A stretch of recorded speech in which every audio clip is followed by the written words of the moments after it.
Hi, I'm Oscar. Welcome to a new video. Does this sound familiar to you? Hey, how's it going? Are you okay? Hey, what? You need to lower. You're what? Sorry, you need to lower the mic. Many professional musicians know now a lot more about sound equipment and audio equipment than they did just a year ago. Before that, very few of them knew things like dynamic cardioid microphone or sidechain compression because they didn't need to, they had their technical team to help them. But then everything changed, and the skill to record yourself with good quality or to stream yourself playing in good quality with little or no extra help became essential.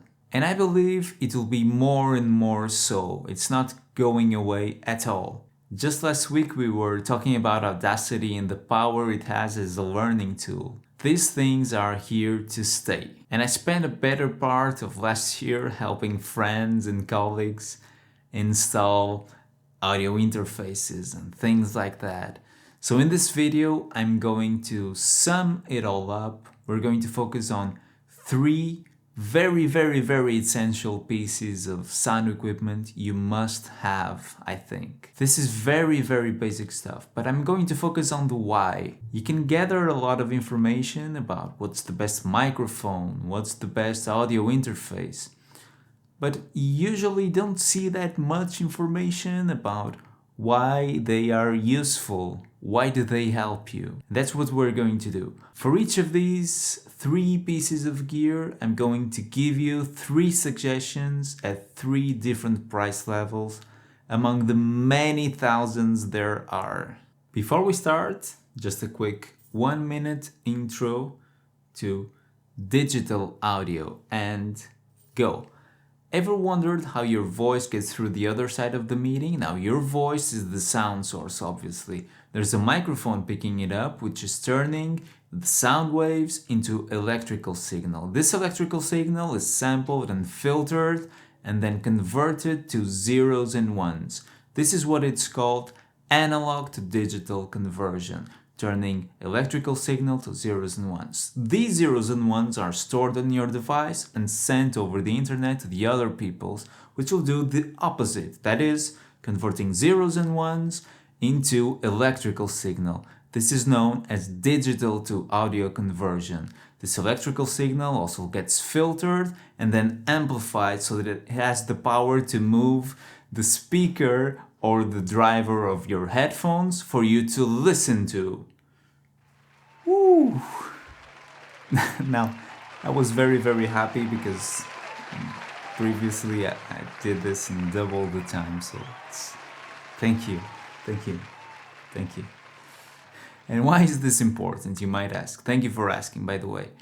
Well, most people, when they have bad sound quality in a Zoom meeting or something, they blame the internet connection. That may be true, okay? The internet may be bad and slow, but there are other parts of the process that you can see on screen right now that you can work on improving. It might not be your provider's fault after all. And the pieces of equipment we're going to look into today allow you to optimize nearly all of these steps. Think of your computer, whether it's a tablet, a laptop, a smartphone, as a bunch of components put together. You can upgrade some of them and improve your sound quality. Let's go straight into number 1. Headphones. Speaking of online meetings, headphones are probably the number 1 way to improve your sound. Remember the digital audio path we mentioned? Well, the same thing is happening on your colleague's side. That is, they have their microphones picking up the sound coming through the speakers into the microphone. See this laptop right here? The speakers are down here and the microphone is up there. The sound from your voice is going directly back into the microphone. It's very difficult to distinguish between the voice of the person speaking and the voice of the person coming through the speakers. So this might happen. How's it going? Are you okay? Hey.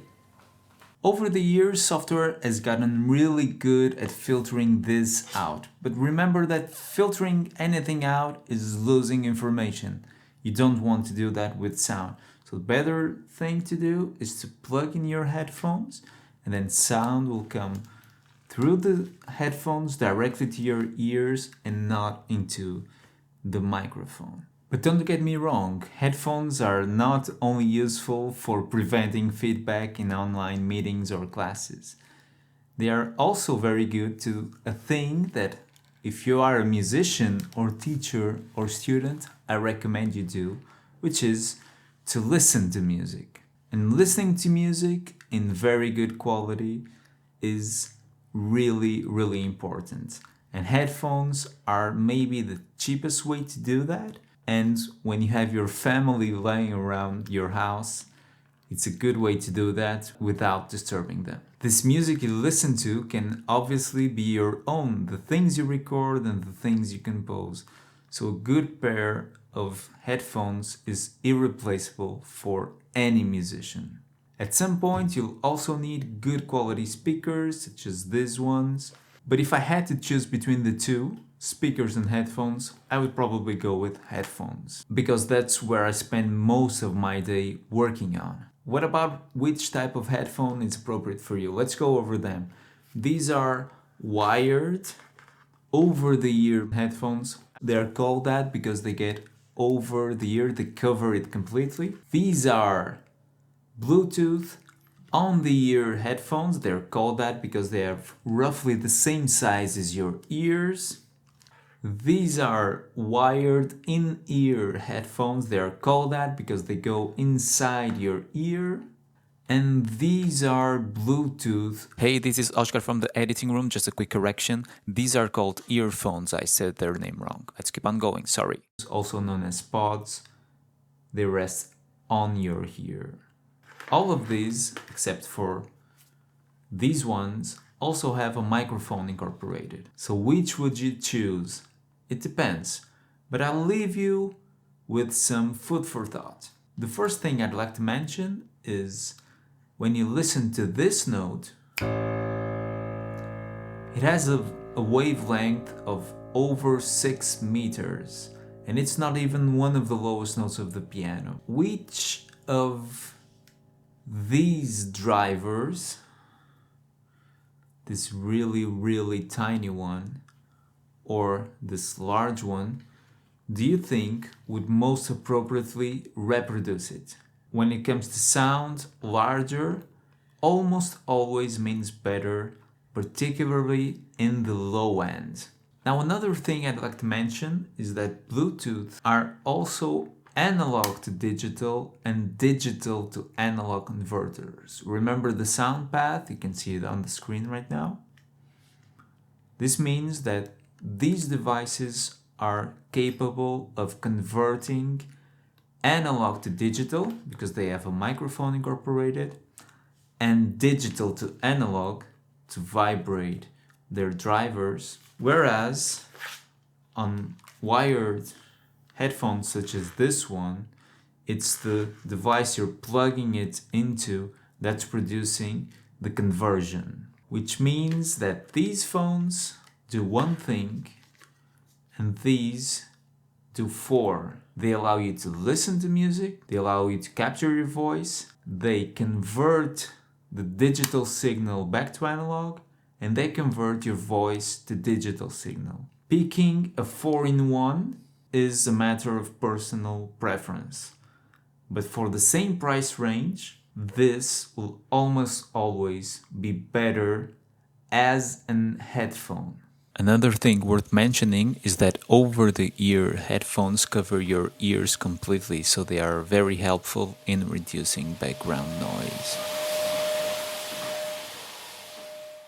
So the suggestions I'm giving you are for wired over-the-ear headphones, and they are for an entry level the Sennheiser HD300. It's a very good starting pair of headphones. They cost around 40 euros. You can see the price on the screen. If you want to take it up a notch, the Audio-Technica M40X, these are the M50X, but the M40X is almost as good as these ones and they cost a lot less. It goes around 88 euros. And for a top-notch choice, it's very hard to suggest you something because it really depends. I would really like to have the Beyerdynamic DT1770, but be careful because they are studio headphones, meaning they have a very flat response curve, and if you have a bad mix, it will sound awful. Headphones, when they are consumer products, always color the sound a bit. But anyway, these are only 3 suggestions among hundreds of them. Let's go to item number 2, and these are microphones. When we saw the digital audio path, we saw that microphones were directly responsible for capturing your voice. And the better it is at its job, unless there's anything really wrong with the rest of the setup, the better the final result. But if you're watching this video on a smartphone or a tablet or a laptop, it already has a microphone. It's usually very, very tiny. Remember what we just discussed about the headphones, but why should you upgrade it? Let's do an exercise. This is a speaker. Imagine I have it right here and it's playing. If I move my ear a little closer, the thing that's going to happen is that it's going to sound louder, but I haven't adjusted the volume. It sounds louder because I'm closer to the sound source. The speaker is the sound source. By the way, this is called the inverse square law, if you're curious about it. Every time you have the distance to the sound source, the sound pressure increases by 6 decibels. So now instead of a speaker, I have my voice as the sound source and I have a microphone. I can place it near the sound source so that my voice will become relatively louder. It's a good way to achieve 2 things at the same time. Your voice gets louder and the rest of the noises get quieter. Depending on the instrument you play, putting the microphone very near it might not be the best choice. For instance, if you play marimba, you would have to have a microphone for each note. But it allows you to place it in the best spot, obviously. When you're using your laptop, it might not be that easy to place the microphone close to whatever, right?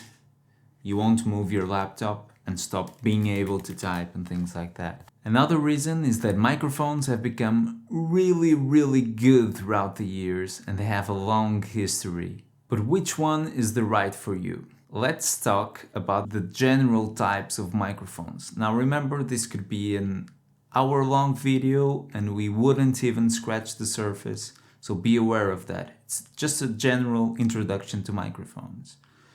This one is a dynamic cardioid microphone. Dynamic refers to the way it converts sound into electrical signal. Think of a dynamo. And cardioid means that it's capturing the sound. It's a heart-shaped form in front of it. Being dynamic, it also allows for more sound pressure. If you don't have an external microphone at all, or you are unsure what is the best for you, a dynamic cardioid microphone would be my suggestion for you to start with. There are some very good quality ones, and you'll always need one in your toolkit. Remember that Jacob Collier, when he started, did many of his songs with only one microphone, which was the Shure SM58, which is a dynamic cardioid microphone, and he recorded all the instruments with those, including a full drum kit with only one microphone. Let's have a look at some examples. I have with me a T-Bone MB75. It's a copy of the Shure SM57 and it costs around 34 euros. This would be my choice for an entry-level microphone. If you want to step it up a notch, I would go with the original SM57 or the SM58 I just talked about. They are just under 100 euros or $100. Now for a professional level choice, the Sennheiser MD421 Mark II is the place to go. It's probably the most versatile microphone there is. It's just under 400 euros, so you could get like 12 or 13 of these with the price of one of the Sennheiser microphones. But there are also other microphone types. You don't need to pick the dynamic cardioid microphone. This is a condenser omnidirectional microphone. Condenser has to do with the way it converts sound into electrical signal. And omni means it captures sound coming from anywhere, not just the front, as is the case with this one. Just keep in mind that in the room, sound is bouncing off the walls.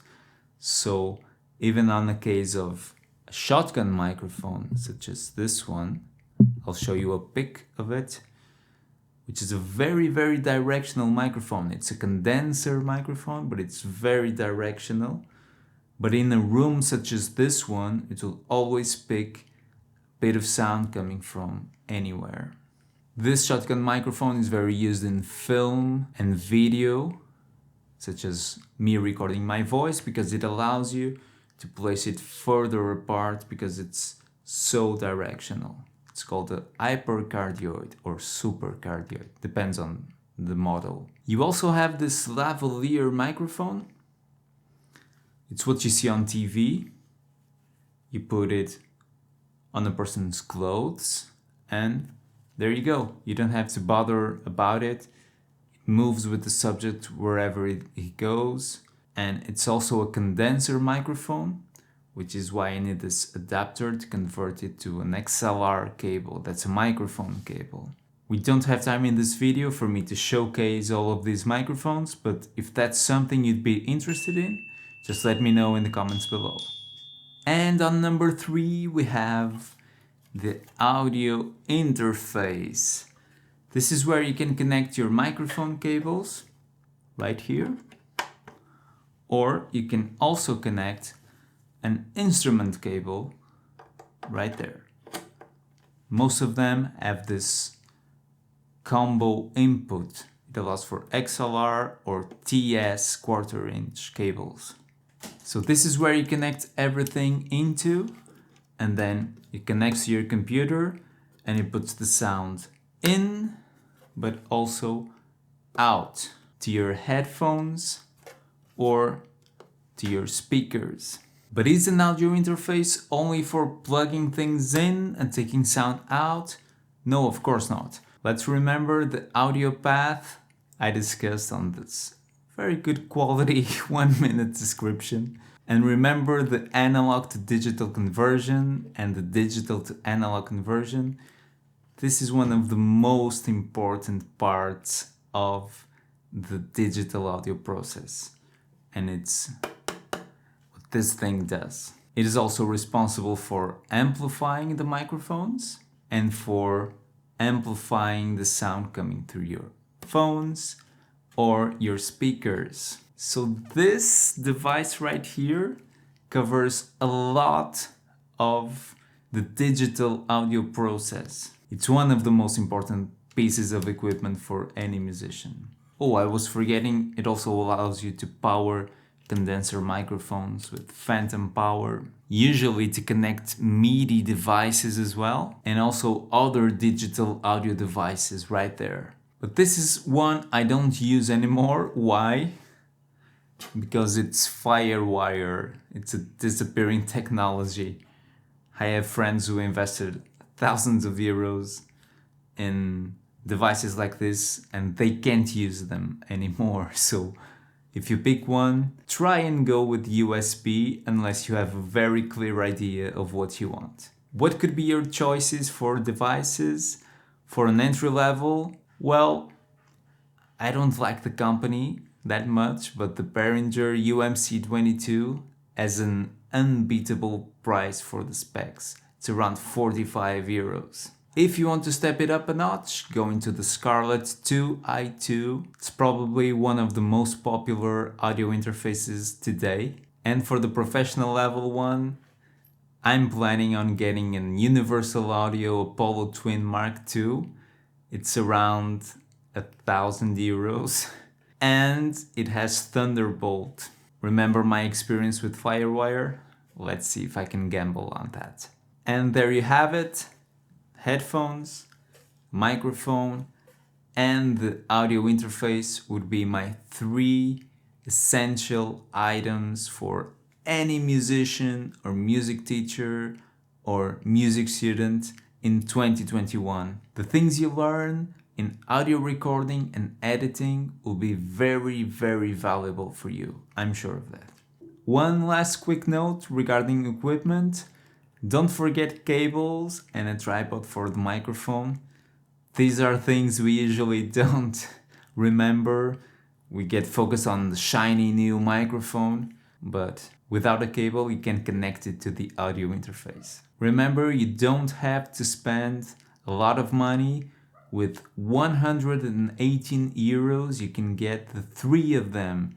The Sennheiser headphones, the Behringer audio interface, and the T-Bone microphone. If you don't have anything at all, this will be a huge improvement to your sound. I'm sure of it. If you are looking for ways to use your shiny new microphone, be sure to check the free music software guide number 5. I give some activity suggestions on things you can do while recording yourself. If you have any doubts, leave a comment below or contact me via the links in the description. And don't forget to subscribe so that you get notified about the next episodes. Thank you very much. I'll see you next time.